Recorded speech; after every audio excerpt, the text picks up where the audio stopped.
Welcome back and thank you for being here. In this tutorial, we'll explore and build a custom authentication provider, see how user details are loaded and verified, and we'll connect our users to a real in-memory database. So we know that the authentication provider handles the authentication logic, and it's responsible for locating a user in the user details service and verifying the password in the password encoder. To understand how the authentication provider is built, let's take a look in the Spring Security implementation.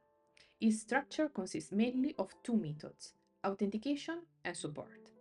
Let's focus on the authentication provider implementation first. If we try to search for the authenticate method, we'll not be able to find it. That's because it's inherited from its parent. As we have seen in our first video, the authenticate method will extract the username from the authentication object, finds the requested user by calling the retrieve user in the DaoAuthentication Provider, and executes the GetUserDetailsService load user by username. The provider authenticate method will return an implementation of an authentication object, typically of type UsernamePasswordAuthenticationToken, used for basic form-based and API authentications that involve username and password.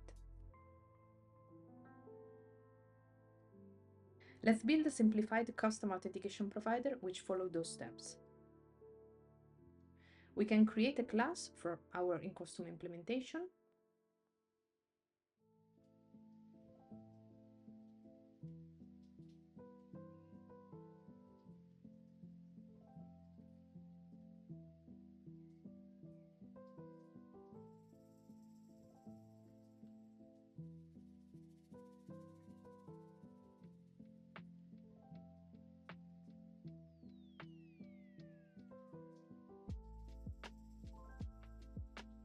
Extract the user information from the authentication object.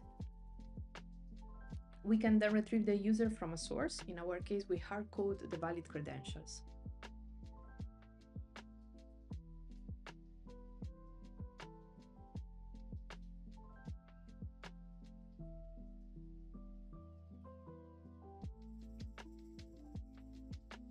If credentials don't match, we throw an authentication credentials not found exception, and if they match, we return a valid authentication object to the security filter chain of type UsernamePasswordAuthenticationToken. We must also add a support method, which defines what type of authentication token this provider can handle.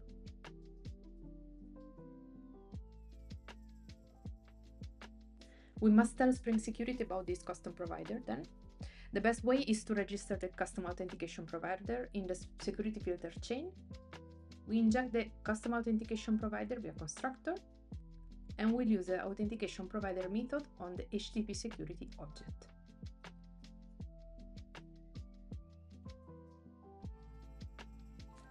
We can now try to execute our usual and simple curl command.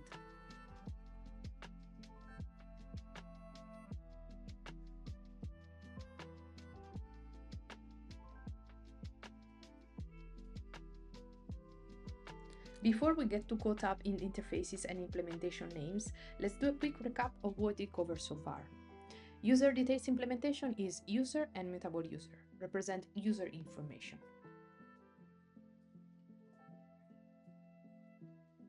User is immutable, mutable user allows changes.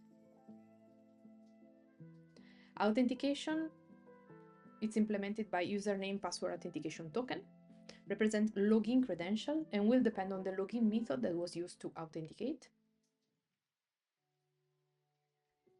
User detail manager performs create, update, delete operations and will extend the user details service that instead does only a read operation. Its implementation is JDBC user details manager and in-memory user detail manager. Manage users that are saved on a database or in memory. Then granted authority is implemented by simple granted authority and represents roles or permissions as strings.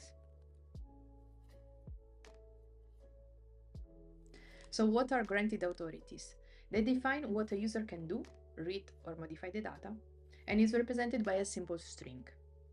These or those are assigned dynamically during authentication usually in the user detail object during the load by username call. They have a default prefix role underscore.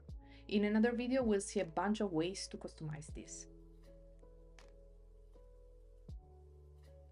Now let's build a small application where we store a few users in an in-memory H2 database and log in with one of them.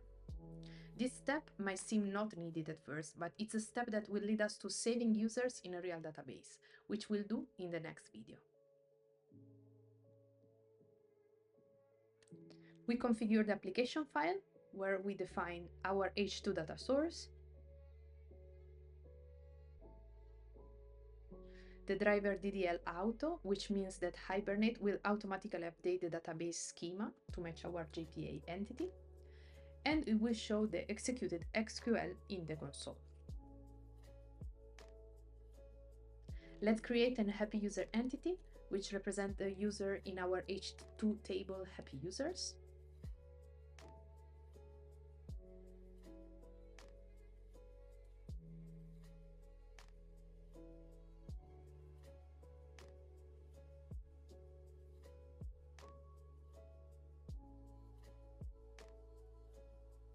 And the happy user repository, which contains only the find by username method and maintains a clear separation between data access and business logic.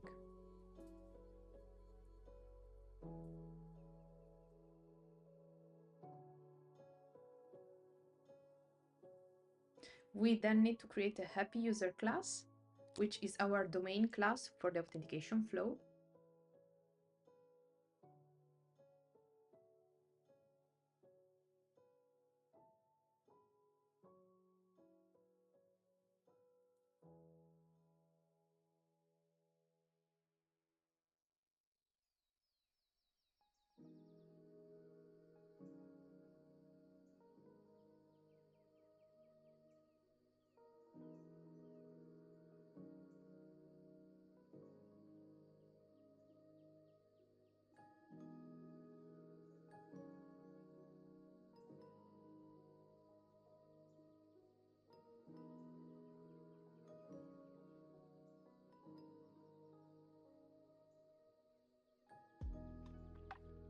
About the user configuration, we need first to add 2 users and save them to our repository.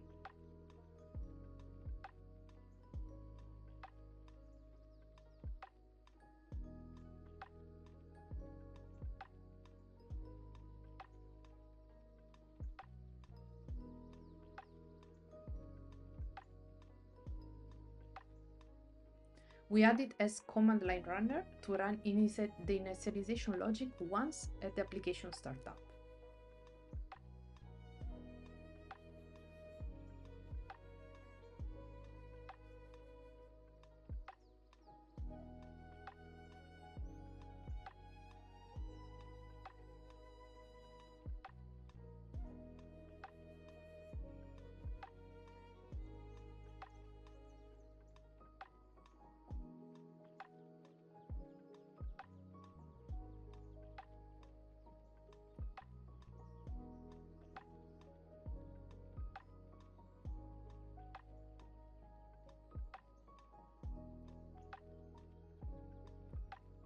We then define the load user by username method.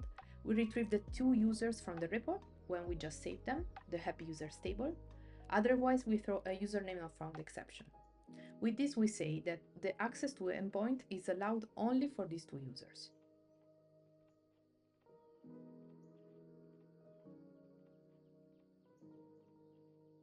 This method uses a Kotlin lambda function to create an anonymous implementation of the UserDetailsService, where the lambda body is the load user by username method, and the input username is provided by Spring Security during login.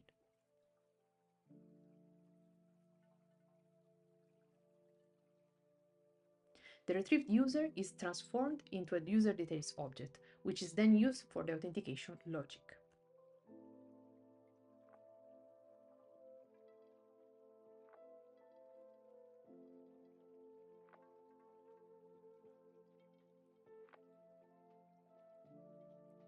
We'll finish this user configuration class by adding a no encoding password encoder.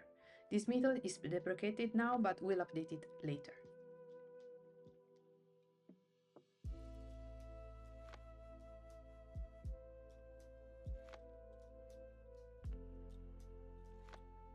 To complete the customization setup, let's add the redirect logic in the application config.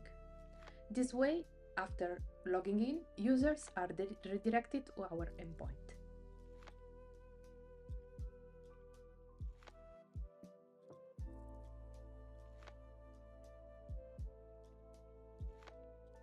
Now let's check if all works.